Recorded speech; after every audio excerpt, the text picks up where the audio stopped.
On connaît maintenant les détails de la nouvelle réforme de l'assurance chômage qui sera officiellement présentée en début de semaine prochaine et dont Gabriel Attal, on l'a appris il y a quelques minutes, dévoilera en fait les contours dimanche. La ministre du Travail, Catherine Vautrin, a reçu toute la journée les partenaires sociaux pour leur dévoiler les nouvelles règles d'indemnisation dont la plupart entreront en vigueur à partir du 1er juillet. Bonsoir Barthélémy Philippe. Bonsoir Pierre, bonsoir à tous. Le gouvernement a choisi de s'attaquer aux conditions d'affiliation. Absolument, il va falloir travailler plus longtemps pour toucher le chômage. Aujourd'hui, il faut 6 mois de travail sur les 2 dernières années. Bientôt, ce sera 8 mois de travail sur les 20 derniers mois.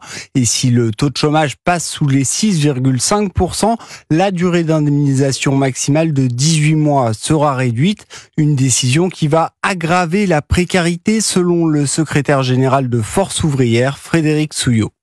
La conséquence, ce sera 15% de demandeurs d'emploi qui verront leurs ouvertures de droits reculer et donc plus de précarité.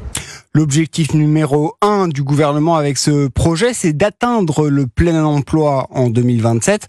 Mais l'exécutif a aussi des arrière-pensées budgétaires que dénonce François Ombril, président de la CFE-CGC.